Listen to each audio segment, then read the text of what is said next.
Well, so here we are at the Tokyo Motor Show in Japan, and we have a very interesting car for you. It's the Suzuki Ignis. Now this car, of course, is a car that Maruti will bring into India towards the end of next year or towards the later part of next year. Well, what is this car all about? Essentially, it is a compact crossover that Suzuki will bring into India, and it is under 4 meters in length. It's actually 3.7 meters, which makes it one of the smallest compact crossovers when it will enter the Indian market. So let's check it out.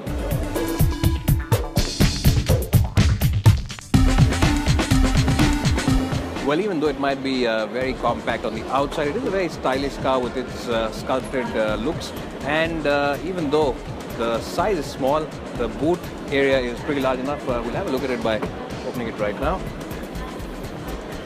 Well, it's pretty decent. And of course, remember, when it comes to India, this tray will not be there. So you'll get a pretty deep boot. You'll get lots of space. And as you can see, there's minimum suspension intrusion. The seats also split and can be folded and stored away, which makes it one of the better small cars for luggage carrying capacity. Now let's check out if the interiors are as stylish as the outside design.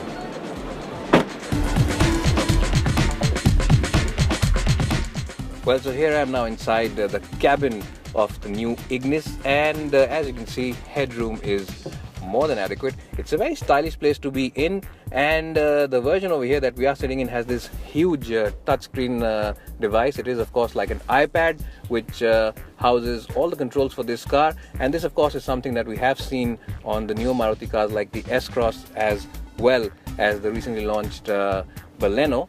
And who knows, this system might make it onto the Indian version as well. But in terms of quality, looks as well as features, this will be one of the best cars at that price point. Well, it's a very familiar place to be in once you enter the Ignis, and of course you get very well bolstered seats. You get side bolstering on these seats. The overall comfort is very good inside this car, and the one we're sitting inside at the moment is a four-wheel drive version, and it comes with an automatic CVT gearbox. Now Maruti of course hasn't really confirmed the details on this car at the moment, but chances are that the 4x4 might be dropped, but you might get this CVT on the Indian car as well.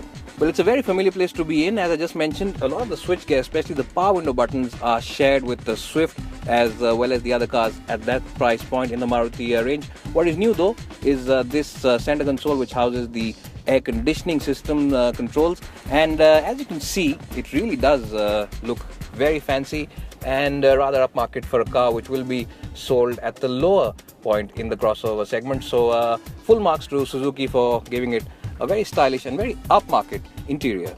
Well, what you will also like inside this car, of course, is a nice mix of boxy as well as circular themes. Well, overall this car has a retro theme about itself, and you really do feel very cool and very stylish, and especially the gauges, which really do have a lot of flair about themselves.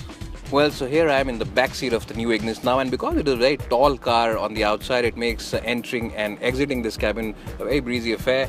As you can see, headroom is more than adequate, and I've got sufficient knee room as well. It's not a very long car, so knee room is pretty decent. But what Suzuki have done is a very smart thing. They have raised the front seats, so I have placed below them where I can stretch my feet, and that adds to the convenience as well as overall comfort inside this cabin. And this car is decent in terms of its width at the back. It's not a very wide car, but you can house two adults without any problems. A third one will also fit, but it will be a bit of a squeeze. And there's a bit of a negative, and that is the fact that there's a bit of a hump in the floor panel, which means that sitting two over here should be ideal rather than sitting three for the long journey. But overall, a great little package from the house of Maruti Suzuki.